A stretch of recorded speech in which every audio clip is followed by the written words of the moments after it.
Hello, I'm Heidi Biggs, and I'm presenting Thrown from Normative Ground, Exploring the Potential of Disorientation as a Critical Methodological Strategy in HCI on behalf of my co-author, Shaowen Bardzell, and this work is supported by NSF grants number 2219059 and 2243330.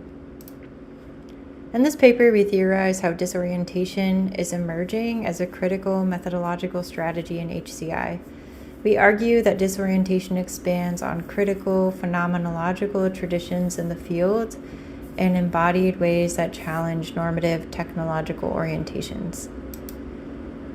And we define a critical methodological strategy as a quality and opportunity that emerges in a given methodology that can be used towards certain critical reflective results. And we called disorientation a methodological strategy because the authors don't explicitly claim that they use disorientation, but we interpreted their work as using the concept. Through this work, we offer three contributions. One, an introduction to the concept of disorientation as a methodological strategy supported by three cases. Second, tenets and tactics to access disorientation, and third, ways to take up disorientation in the field. Disorientation comes from the philosophical tradition of phenomenology, which is concerned with how we perceive, experience, and act in the world around us. To understand disorientation, it's helpful to first understand how orientation functions in phenomenology. Orientation in phenomenology is how attention opens onto the world, which relates in part to a person's intentions. Phenomenologist Merleau-Ponty states perception opens onto things, perception is oriented, meaning that perception isn't idle and unfocused, it attends toward, attunes, and becomes accustomed to the stimulus from an outside. Orientations moving beyond the individual are also part of longer-term sedimentations of the orientations of social norms, histories, and cultures. To be in a culture or normative system that doesn't align with one's own positionality, culture, body, or desire can make spaces inaccessible or difficult to navigate on a cultural, social, and economic level. Disorientation is a theoretical concept developed by Sarah Ahmed in her 2006 book Queer Phenomenology, which has been taken up by other critical phenomenologists since. For Ahmed, moments of disorientation are vital. They are bodily experiences that throw up the world or throw the body from its ground. Disorientation can also, for Ahmed, refer critically to one's orientation in sociocultural contexts. For example, queerness seems to run spatially and directionally counter to the straightness which defines heteronormative sexual orientations. Ahmed wonders about the critical potential of holding on to disorienting moments or embodied experiences, and how we might achieve different orientations toward them. She wonders what happens when we hold on to, notice, and think with moments of disorientation. We differentiate disorientation from three prior related critical design strategies: frictions, queering, and defamiliarization. Frictions are things designed with alternative goals than progress or production in mind. Queering advocates for open-ended, mischievous, and misuse of designs. And defamiliarization is a popular method for getting critical distance from what has become normative and familiar. Disorientation adds to traditions of critical design, noticing the ways that technology orients action using purposeful disorientation to unsettle norms and narratives. Disorientation operates from a first-person and embodied experience in ways that are vulnerable and potentially generative. It is through the vulnerable process of undergoing and tracing one's disorientation that knowledge is generated and new critical sensitivities and possibilities for design emerge. We also name 5 qualities of disorientation. First, it's grounded in embodied experience.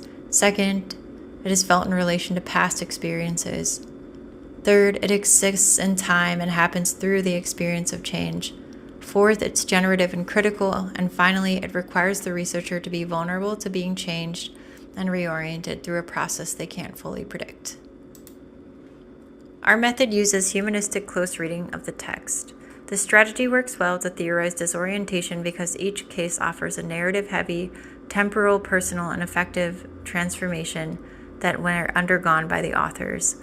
These texts were good candidates, therefore, for interpretive analysis. The cases we chose we considered strong cases, meaning they clearly and overtly followed the arc of embodied experiences that relied on disorientation. However, as we sensitized ourselves to disorientation as a strategy, we saw it in use in many other HCI projects as well. We will share 3 examples of strong cases of disorientation and give 1 or 2 examples of a disorienting experience from each. But please read the paper as it offers deeper reflection and more examples. The first example is a critical disorientation using pregnancy.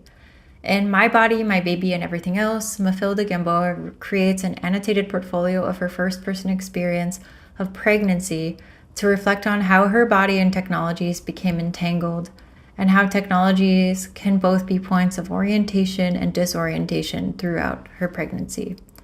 Gamboa joins other critical voices in the field who bring nuance and critique to design of technology for pregnancy. Pregnancy in and of itself represents a time of disorientation. It is a break from life before pregnancy, and the body during pregnancy is in a constant state of flux. The grounds are never quite settled.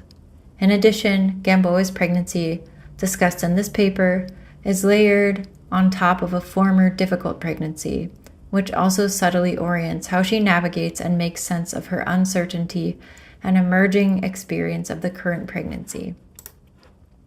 There are many cases Gamboa uses and several we focus on.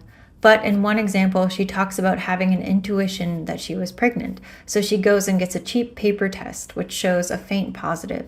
And then she gets an electric test to be more sure, which shows she is definitely pregnant. But this experience ultimately makes her wonder if pregnancy tests disorient or discredit her own bodily intuitions. After a few days, the electric test died and her results disappeared.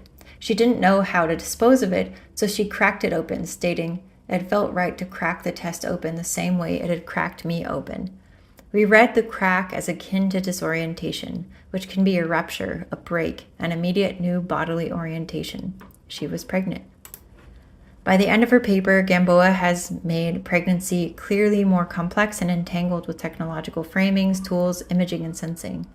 Through these examples, she traces moments of stress, comfort, strangeness, apprehension, and sense-making. She asks at the end of her paper, are technologies designed for what we want to be? Do they offer the care and respect we might want to offer pregnant women? And she leaves the answer for the HCI community to grapple with. Our second case looks at sonic disorientations of a queer breakup. In their paper, Kinney et al. Queer and disorient straight uses of an Alexa through their account of using an Alexa during a queer polyamorous breakup. Following Sarah Ahmed's discussion of queerness as an orientation that is oblique or otherwise than straight orientations, this paper adds to ongoing discussions about gender stereotypes and normative ideas of the home and voice assistants and home IoT, and disorients straight readings of an Alexa by placing it directly into the intimate experience of queer domesticity. In one example, Kinney turns on their Alexa after not using it for some time after the breakup, and an old alarm that was set to remember something related to their old partner goes off. At first, the alarm is shocking and disorienting, pulling them straight back into their old habits of their relationship and making it fresh again.